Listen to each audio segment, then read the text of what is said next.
Ассалаумағалейкум достар, егер сіздер Gmail'дарыңыздың логинін білесіз, бірақ паролін ұмытып қалған болсаңыз, немесе мысалы осылай YouTube'да кіріп тұрған болса, бірақ паролін білмейсіз да Gmail'дың, мысалы V деген үстін басып, Cement аккаунт деген кезде жоғары жақтан Асылжан Қалмен 97 gmail.com дегенді білесіз, сізде де осылай ашып тұр, телефондарыңызды ашып тұр.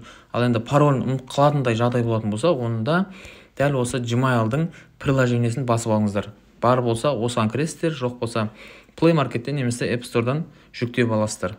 Сөйтіп ішіне кіресіздер. Екен оң жақтағы каналдың үстін басасыз, кәдімгі аккаунтыңыздың үстін. Егер осы аккаунт болатын болса, управление аккаунтымен деп кіресіз. Болмаса екінші аккаунттар болатын болса, управление аккаунттың үстін басасыз да, мына жерде қай аккаунт керек сізге? Барлық менде біраз аккаунт бар да, қазір сол менде көрсете салайын, қайсысы болса, қайсысы керек, соның үстін галочкасын басам да, сонымен кіре беремін. Мысалы осылай кіріп тұр дейік.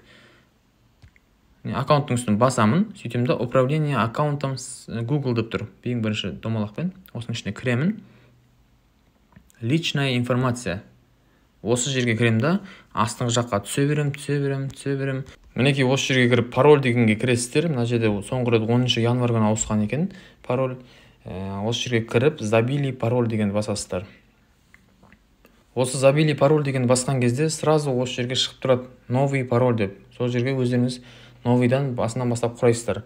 Ал енді мен кеше ғана ауыстырғаннан кейін мына жерде қайтадан басуым керек. Другой способ деп басам, осы жерге номер жазатын жер бар, болмаса продолжить деп бассам, ары қарай сразу новый номер, новый код, новый пароль жаз деп шығады. Сол жерге өзім новый пароль жазам. Әйтпесе мынаны басатын болсам, қайттан жаңағыдай экранға не шығып кететін болады, мен басатын болсам, қайттан ауыстыру керек болады. Сосын осыны басасыздар и парольді жасай бересіздер.